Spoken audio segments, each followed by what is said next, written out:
8 de la mañana en punto en Bogotá, en Quito y en Lima. Nosotros continuamos con las noticias de Directo América en France 24. Comenzamos. Israel mató a 13 personas en una nueva incursión en Siria y un intercambio de disparos en la aldea de Beit Jin dejó 6 soldados heridos.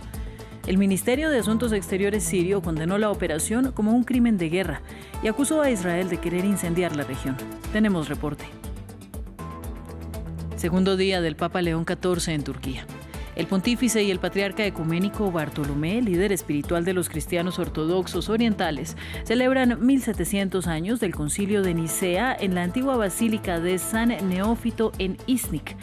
Ampliamos desde Estambul.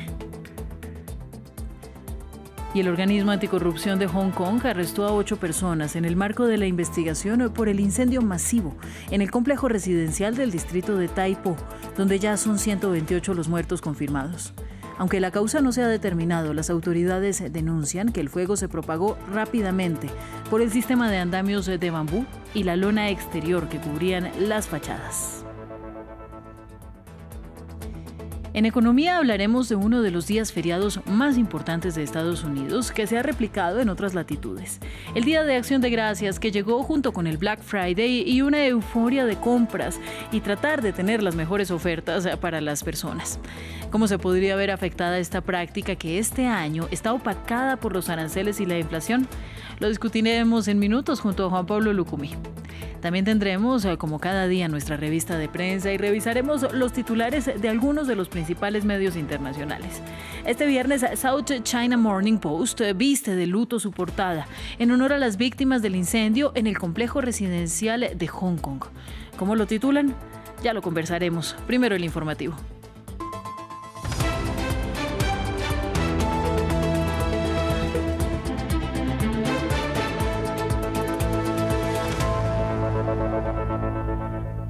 Vamos a las noticias. Las fuerzas israelíes mataron al menos a 13 personas en una operación en el sur de Siria, la mayor de cientos de ataques desde la caída del régimen de Bashar al-Assad.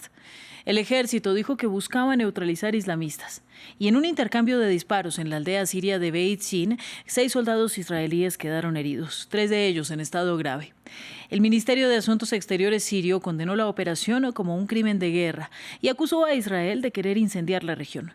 Nos ampliaba nuestra corresponsal en Jerusalén, Yanira Gómez Muñoz. Israel realiza con frecuencia redadas en Siria, sobre todo en el sur, pero la de hoy en la aldea de Beit Jin, en el suroeste del país, ha sido una de las más mortíferas desde la caída de Bashar al-Assad, que ya pronto cumple un año. Además de muertos, los heridos por fuego israelí se cuentan por decenas. También hay personas desaparecidas y otras tantas decenas de familias han sido forzadas a huir. El Observatorio Sirio de Derechos Humanos asegura que 2 patrullas israelíes penetraron hasta las afueras de Beit Jin para efectuar arrestos, lo que derivó en un enfrentamiento a tiros con jóvenes de la zona y en una serie de bombardeos israelíes.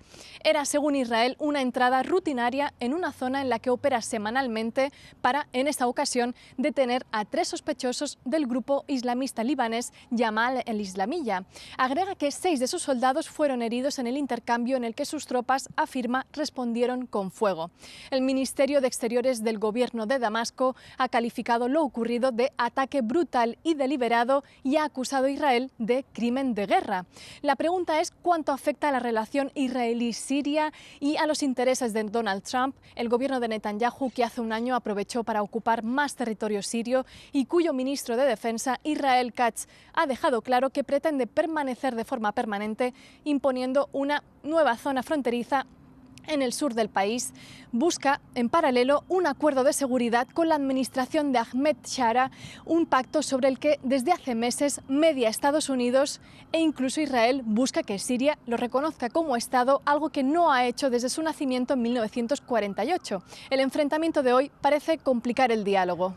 Y en una nueva ofensiva contra Cisjordania, Israel está nuevamente bajo sospecha de cometer ejecuciones extrajudiciales contra ciudadanas y ciudadanos palestinos. Un video mostró cómo 2 hombres aparentemente desarmados y con las manos en alto fueron asesinados a quemarropa por soldados israelíes. Este es el informe. Una operación que pone en el ojo del huracán el actuar de las tropas de Israel en la Cisjordania ocupada. 2 hombres presuntamente desarmados levantan sus manos en señal de paz en medio de un operativo. La respuesta, disparos de frente y a quemarropa.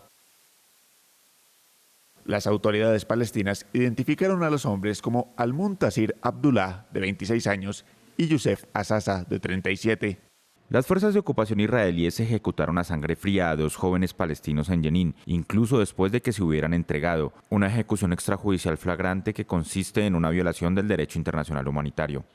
En un comunicado, el ejército israelí dijo que los 2 hombres eran militantes buscados que habían lanzado explosivos y disparado contra las tropas. Además, Israel dijo que investigaría los asesinatos. Los efectivos que dispararon a los hombres eran parte de la policía fronteriza, una unidad especial que a menudo opera junto con el ejército. El ministro de Seguridad Nacional ultraderechista Itamar Ben-Gvir, quien supervisa la Policía Nacional, dijo que las fuerzas habían hecho lo correcto. Brindo apoyo total a la Guardia Fronteriza y a los combatientes de las fuerzas de defensa que dispararon contra terroristas buscados que salieron de un edificio en Jenin. Los combatientes actuaron exactamente como se esperaba. Los terroristas deben morir. Las muertes ocurrieron en el contexto de una operación militar a gran escala en la Cisjordania ocupada. Israel asegura haber intensificado su campaña en una ofensiva que ha dejado varios muertos y decenas de personas arrestadas. En tanto, sigue el recorrido del Papa León XIV por Turquía. Después de reunirse con obispos, sacerdotes y laicos católicos en la Catedral del Espíritu Santo de Estambul, el pontífice conversó con el gran rabino de Turquía. Y ahora, junto al patriarca ortodoxo del país, ha conmemorado 1700 años del Concilio de Nicea, precisamente desde la antigua Basílica de San Neófito de Iznik, el sitio de la antigua Nicea. Desde Estambul nos ampliaba sobre este tema nuestro corresponsal Adrián Rocha. Este ha sido precisamente el gran motivo por el cual el Papa ha realizado durante este 2025 este primer viaje, que ha sido sobre todo en Turquía, porque fue en Nicea en el 325 cuando se celebró el primer concilio de la Iglesia naciente, en ese momento en el 325 después de Cristo, que sirvió sobre todo para establecer los cánones de la Iglesia y del cristianismo, que después pasarían, cuando ocurrió el cisma dentro de la Iglesia, tanto a ortodoxos como a cristianos católicos primero, después sobre todo por supuesto protestantes y demás credos cristianos. Este es de hecho el gran objetivo del Papa León en su viaje a Turquía, que sigue la estela del Papa Francisco, quien fue de hecho el que organizó este primer viaje, que intentaba crear más lazos y vínculos entre las iglesias católicas de Roma y la ortodoxa de la antigua Constantinopla. Recordemos que el patriarca de Constantinopla, que está también hoy en esta misa que se celebra en la antigua ciudad de Nicea, es el líder espiritual de todas las iglesias ortodoxas del mundo. Tiene una excelente relación con el Papa Francisco y busca también tenerla con el Papa León, con quien deberán llegar a algún tipo de acuerdo o declaración conjunta, sobre todo firmada mañana, al que supuestamente estrecharán más lazos entre las dos iglesias. Y según se rumoreaba antes con el Papa Francisco, algo que se desconoce hasta la fecha, es que es posible que ambos líderes lleguen a algún tipo de acuerdo para celebrar fechas religiosas en las mismas fechas del calendario. Recordemos que en la actualidad la ortodoxia celebra, por ejemplo, Pascua y Navidades 1 o 2 semanas después que lo que marca el calendario de la Iglesia Católica. Más noticias. La indignación es general en Hong Kong a medida que crecen las denuncias de uso de material inseguro en las renovaciones de 7 torres residenciales de gran altura, que quedaron envueltas en llamas. Según informó el South China Morning Post, el organismo anticorrupción de Hong Kong ha arrestado a 8 personas en el marco de la investigación por este incendio, donde ya fueron confirmadas 128 muertes.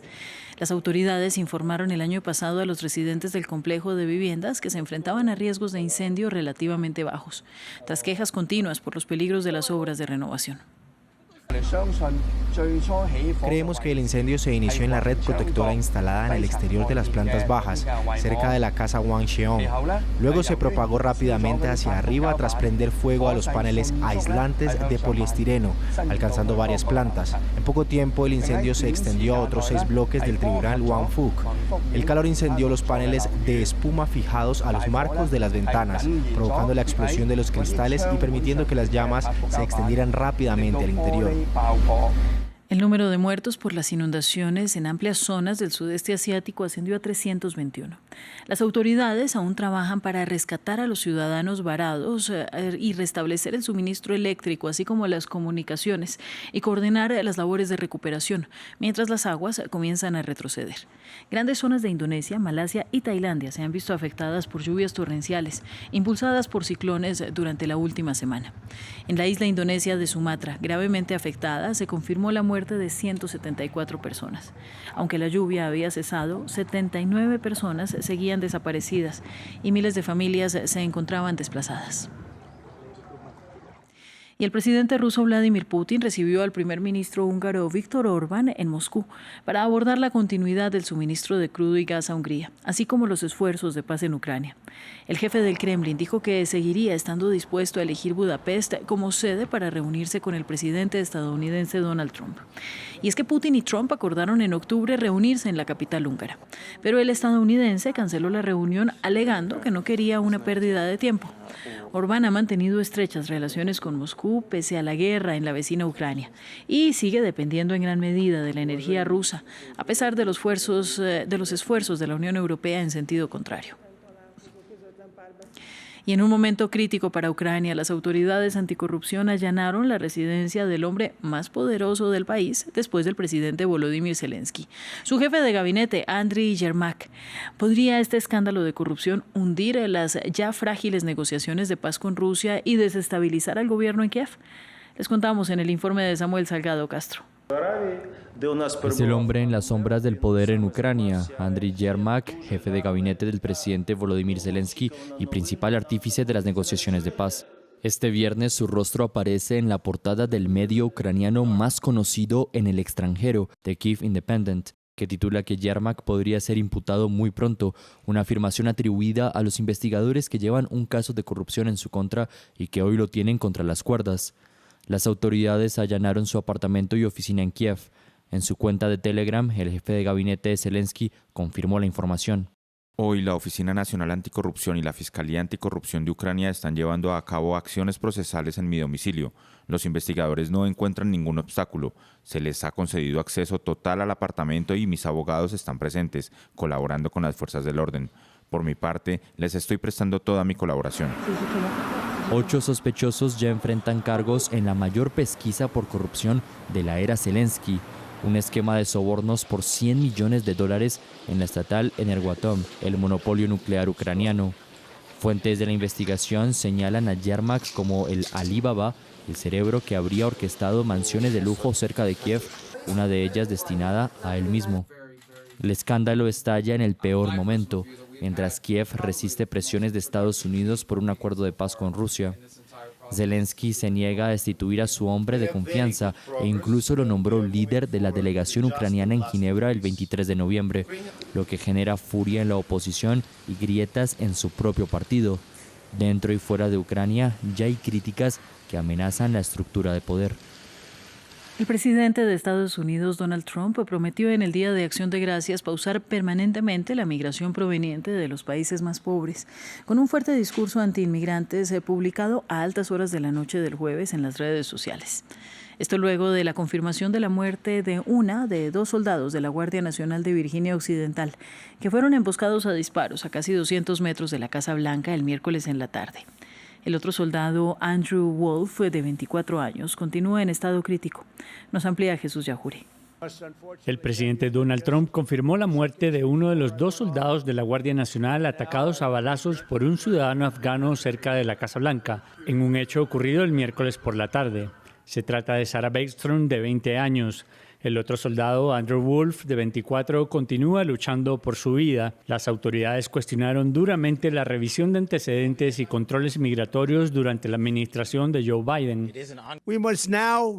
Debemos reexaminar ahora a cada extranjero que ha entrado a nuestro país desde Afganistán bajo el mandato de Biden y tomar todas las medidas necesarias para garantizar la expulsión de cualquier extranjero de cualquier país que no pertenezca aquí ni beneficie a nuestro país.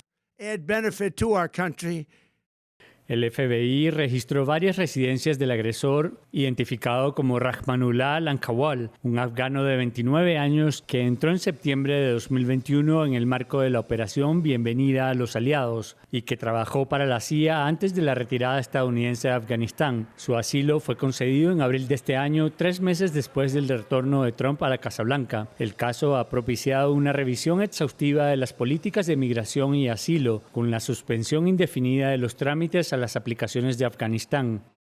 Se suspende indefinidamente la tramitación de todas las solicitudes de inmigración relacionadas con ciudadanos afganos, a la espera de una nueva revisión de protocolos de seguridad y control. y también de las residencias permanentes o green cards de los inmigrantes procedentes de 19 países mencionados en la orden ejecutiva de Trump de junio. Trump ha desplegado tropas en Washington, Los Ángeles y Memphis, todas gobernadas por demócratas. El miércoles pidió 500 soldados adicionales a Washington, lo que eleva el total de tropas en la capital a 2.500. Vamos ahora a las noticias de la economía.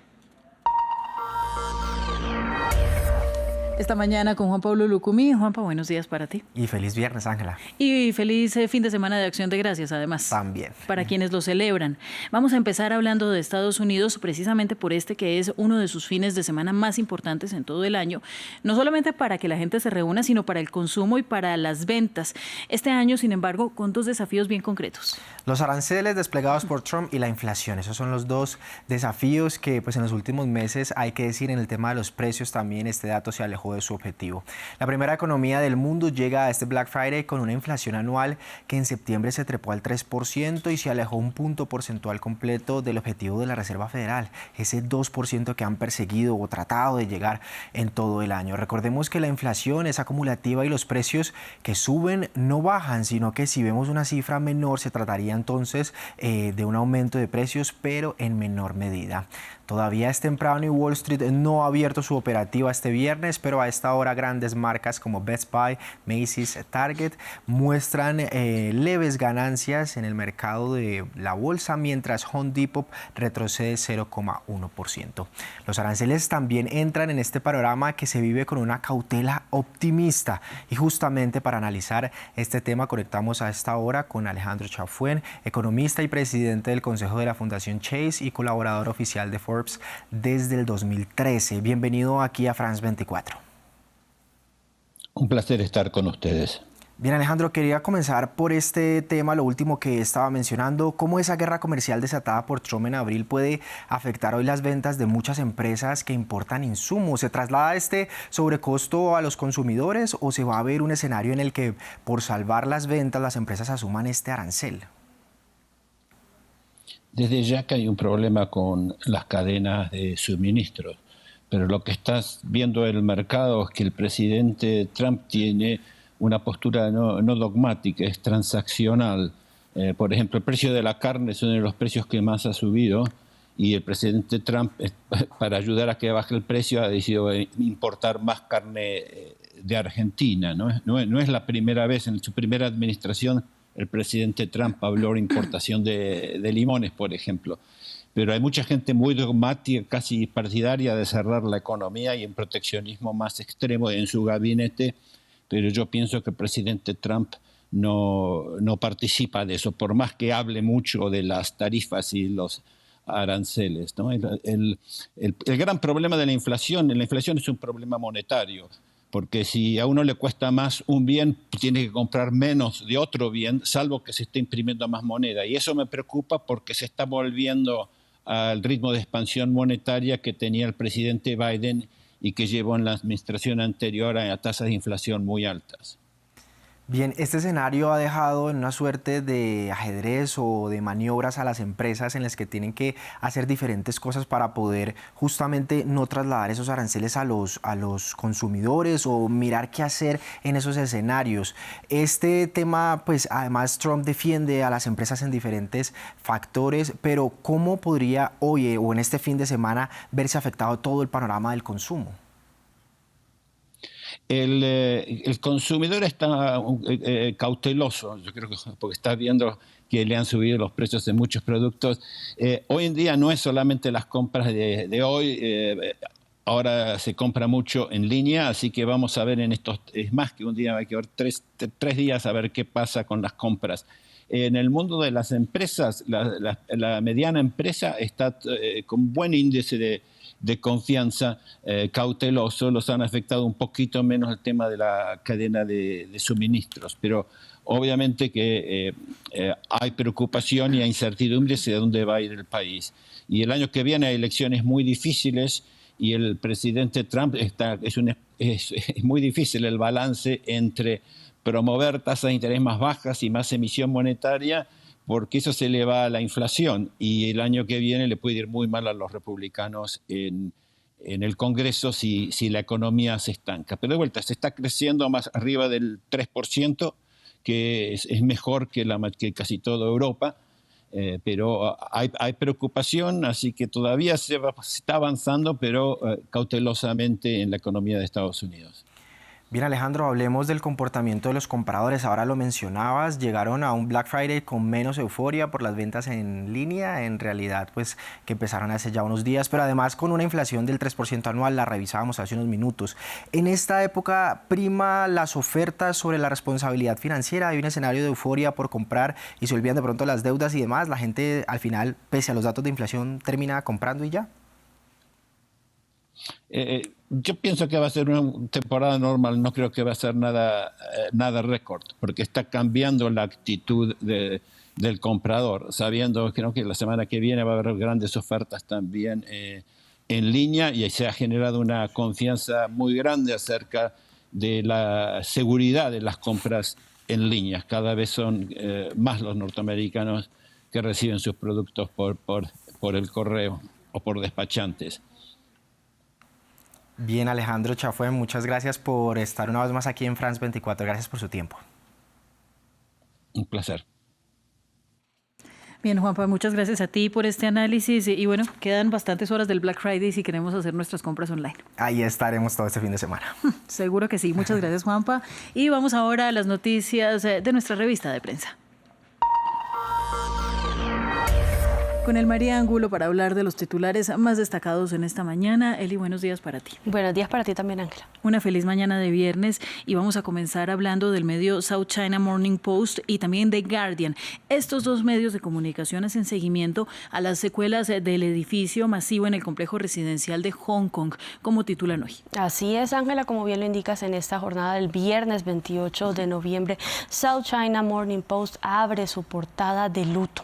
No podría ser de otra manera tras el registro de este incendio en el complejo residencial de Wan Phúc en Hong Kong. Lo que titula este medio es una ciudad en duelo pero unida. Este diario hongkonés, que recordemos fue fundado en el año 1903, rinde en esta jornada un homenaje a las víctimas del hecho. Dice también que en las últimas horas se han confirmado la muerte de 128 personas, incluido un bombero, que hay 79 heridos, entre ellos también 12 bomberos, y que el estado de 200 personas todavía sigue siendo incierto, ya que permanecen como desaparecidas. Los trabajos de rescate, de hecho, en la zona continúan. El medio lo que reseña es que los 8 bloques residenciales de esta urbanización permanecían bajo labores de renovación desde el mes de julio del año pasado, cubiertos tanto con mallas verdes de poliestireno altamente inflamables, así como con andamios de bambú. Las autoridades dicen que justamente ese material, el poliestireno, que es altamente inflamable, utilizado en estas obras de renovación, habría incidido de manera directa en la propagación aún más rápida de las llamas. El gobierno indica que ha realizado ya las primeras labores de investigación y que 2 directores de la firma Willpower Architects, que recordemos es la consultora de la empresa encargada de las reformas, fueron arrestados en la jornada de este viernes. Habíamos visto ya como 3 altos funcionarios de la compañía directamente implicada fueron arrestados en la jornada de ayer jueves. El medio concluye, Ángela, también que a manera de homenaje las banderas de Hong Kong ondearán a media asta desde hoy viernes hasta el próximo lunes en todos los edificios e instalaciones gubernamentales, incluidas oficinas en el extranjero, en señal de duelo por las víctimas del incendio, y que durante el periodo de duelo serán colocados libros de condolencia en los 18 distritos que hacen parte del territorio hongkonés, y que los residentes podrán ir a firmar estos libros en jornadas comprendidas desde las 9 de la mañana hasta las 8 de la noche.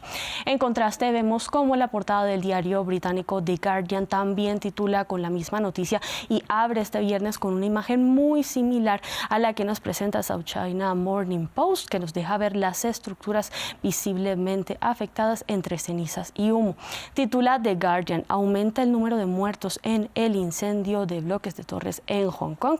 El medio presenta también en su cara interna un análisis elaborado por la corresponsal en China, Amy Hawkins, que titula "Crece la ira en Hong Kong por el incendio más mortífero en 70 años".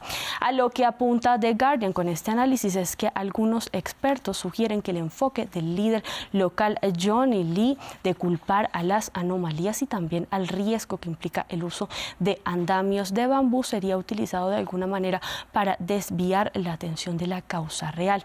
El medio narra lo ocurrido a manera de historia de la siguiente forma, abro comillas: "El infierno que envolvió al complejo residencial Wan Phúc en Hong Kong todavía arde, pero ya todos están haciendo preguntas acerca de lo que significa este hecho en materia de control de seguridad en las zonas", cierro comillas, sobre la atribución que nos plantea el medio The Guardian en este análisis, en el que también destacan que muchos hongkoneses se encuentran indignados por la atención que se le ha prestado a las estructuras de bambú, que de hecho se dan en un contexto en el que esos son considerados como parte del patrimonio local.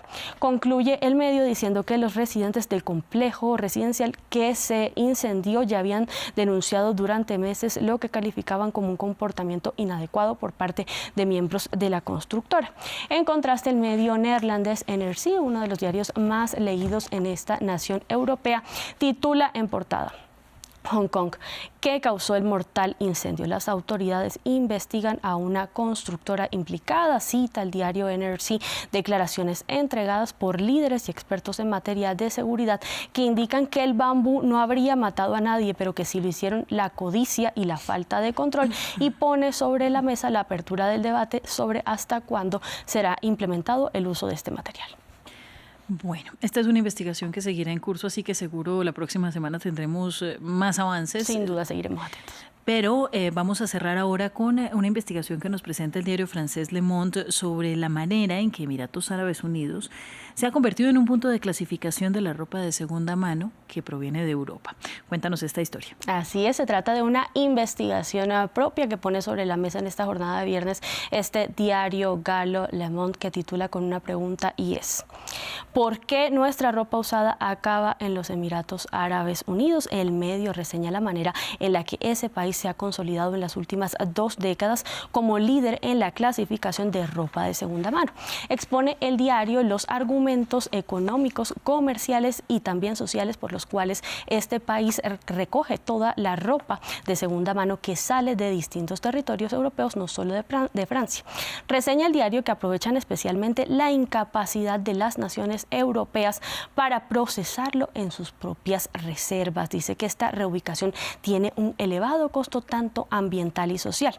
Dice que donar a organizaciones benéficas o a los más necesitados, algunas personas que van y disponen su ropa que ya no usan o que ya está pasada de moda en contenedores para realizar donaciones, desconocen que estos materiales recorren miles de kilómetros hasta llegar a Emiratos Árabes Unidos, donde son reprocesados y luego redistribuidos a lo largo del mundo. La investigación confirma que algunos envíos de ropa desde Europa hacia Emiratos Árabes Unidos estarían incurriendo en presuntas infracciones de la legislación europea, ya que se trata de lotes de prendas sin clasificar, lo que dentro del gremio se conoce como recogida en bruto y que tiene también un impacto medioambiental. Le Monde indica que las empresas francesas implicadas en el traslado de estos materiales se han amparado también defendiendo que se trata de un contexto legal de alguna manera turbio. Señalan que se trata también de una situación absurda en materia del costo medioambiental y que los Emiratos Árabes Unidos han desarrollado una especie de actividad de clasificación amparada también en el bajo costo de la mano de obra en ese territorio. Señala el medio que los Emiratos Árabes Unidos son actualmente el 4º mayor destino de ropa usada procedente de Francia, y concluye cuestionándose el diario cómo explicar que los europeos externalicen esta actividad a miles de kilómetros de su casa, justamente a un territorio que ya ha sido abiertamente cuestionado por abusos en derechos laborales. Bueno, muy interesante. Muchas gracias a ti, Eli. La invitación es para que nuestros televidentes puedan ampliar la información de estos artículos que, bueno, apenas tú nos das el abrebocas. Así es, sin duda que lo lean. Feliz día para ti, Eli. Vamos a la pausa y ya regresamos con más.